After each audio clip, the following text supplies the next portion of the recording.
بسم اللہ الرحمن الرحیم۔ السلام علیکم، میں آپ کا میزبان سمیع ابراہیم اور آپ ہمارا سوشل میڈیا دیکھ رہے ہیں۔ آج اپنے اس ویلاگ میں جو جنگ ہے اس کی آپ کو اپڈیٹ دیں گے، اس کے علاوہ پاکستان تحریک انصاف کے اندر کیا چل رہا ہے اور یہ جو صورتحال ہے جس میں اچانک اتنا زیادہ تیل کی قیمتوں میں اضافہ کیا گیا اور یہ خدشے کا اظہار کیا جا رہا ہے کہ آئندہ مزید اضافہ ہوگا، عام لوگوں کی زندگی بالکل تنگ ہو کے رہ گئی ہے اور حکومت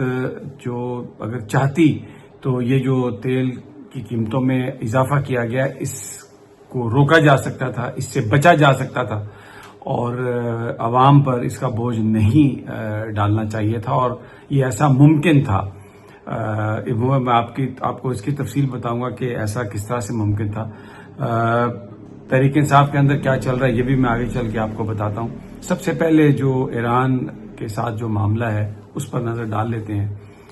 اگر آپ میڈیا کو واچ کر رہے ہیں تو آپ کو یہ نظر آئے گا کہ ایران کے اوپر جو حملے ہو رہے ہیں وہ تو بہت ان کی فوٹیج ہے اور تہران میں جو تباہی ہے، باقی علاقوں میں جو تباہ کاری ہے اس کی فوٹیج پوری اویلیبل ہے اور زیادہ سے زیادہ جو انٹرنیشنل میڈیا اس کو چلا رہا ہے۔ اس کی ایک وجہ ہے، اس کا صرف یہ مقصد بیان کرنا ہے، دنیا میں یہ بتانا ہے کہ اسرائیل اور امریکہ کسی بھی چیز کو تباہ کر سکتے ہیں اور کتنی مرضی ریزسٹنس ایران کی جانب سے آ رہی ہے لیکن آپ دیکھیں کہ کس طرح ان کی ڈسٹرکشن ہو رہی ہے۔ اب حقیقت یہ ہے کہ ایران دوسری جانب بھرپور جواب دے رہا ہے اور اسرائیل کے اندر بڑی اس نے تباہی مچائی ہے، تل اویو کے اندر بڑی تباہی مچائی ہے۔ حزب اللہ نے بھی جو لبنان سے جو راکٹ مارنے شروع کیے ہیں انہوں نے بھی تباہی مچائی ہے، لیکن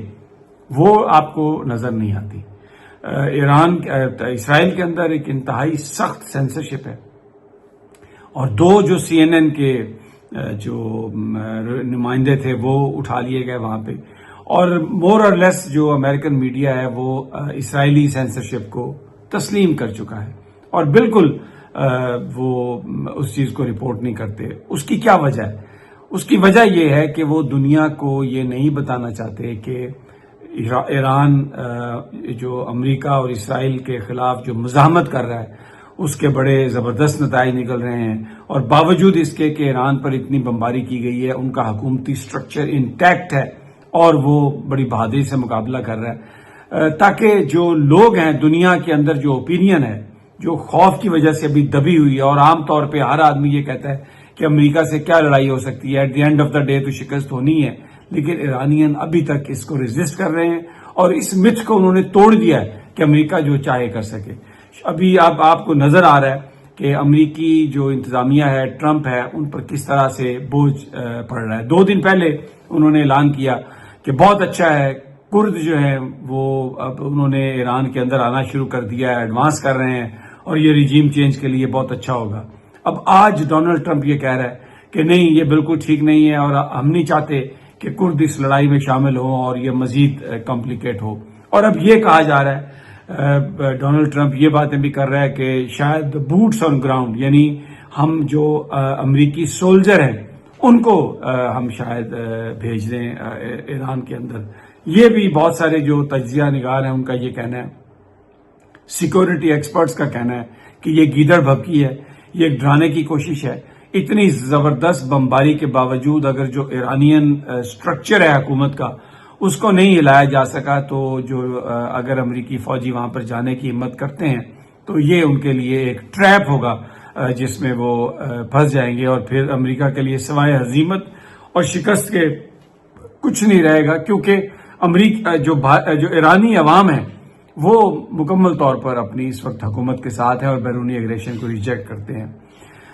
تل اویو میں اسرائیل میں جو بھی گیا ہے، جیسے میں نے آپ سے کہا ہے، بہت سارے سوشل میڈیا پر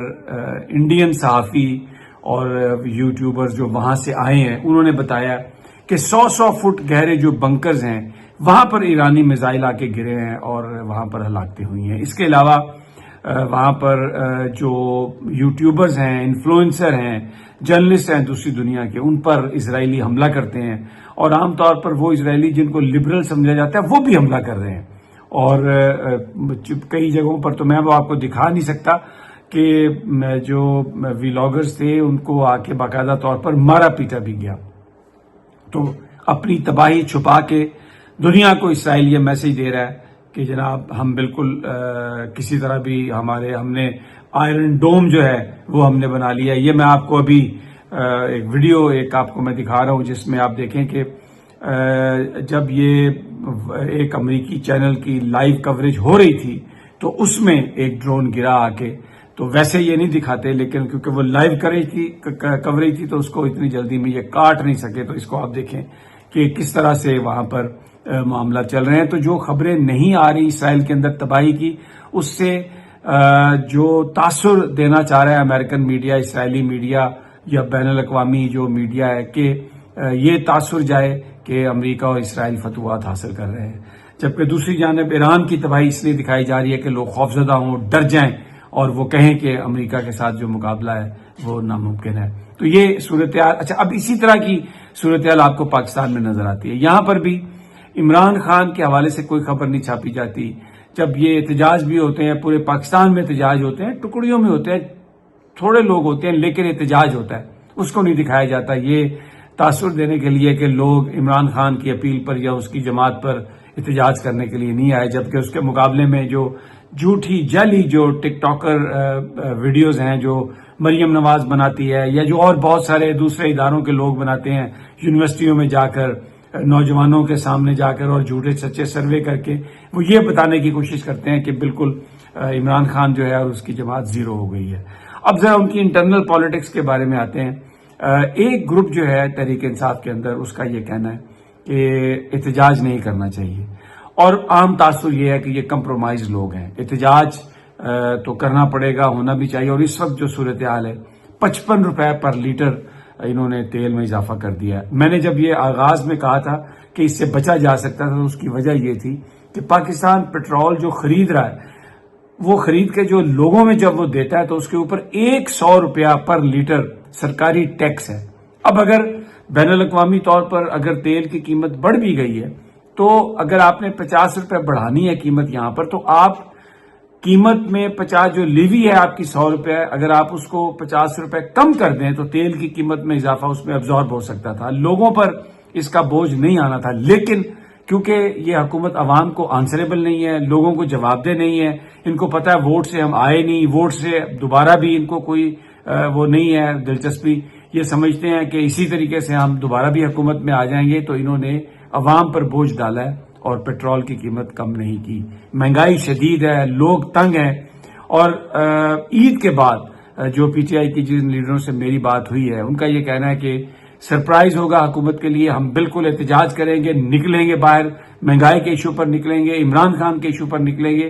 اور کسی طرح سے بھی ہم پیچھے نہیں ہٹیں گے کیونکہ ہم عوامی جو مسائل ہیں ان کو آگے لے کے چلنے والے ہیں. بہرحال بہت سارے لوگ اسلام آباد میں جو ڈاکٹر عظما نے جو پٹیشن فائل کی ہے عمران خان صاحب کے لیے، اس کو بڑا انٹرسٹنگ قرار دے رہے ہیں. اور ان کا کہنا ہے کہ احتجاج کے خوف کی وجہ سے عین ممکن ہے کہ حکومت عمران خان صاحب کے حوالے سے کوئی اعلان کر دے، عدالت سے کوئی فیصلہ آ جائے کہ ان کو ہاسپٹل شفٹ کیا جائے اور اس کے بعد بری گالا. بہرحال ویری انٹرسٹنگ چیزیں چل رہی ہیں اس وقت. جو کچھ بھی ہو رہا ہے اس کا جو نتیجہ نکلے گا وہ بہت انٹرسٹنگ ہوگا. اجازت اگلی ویڈیو تک، اللہ نگہبان.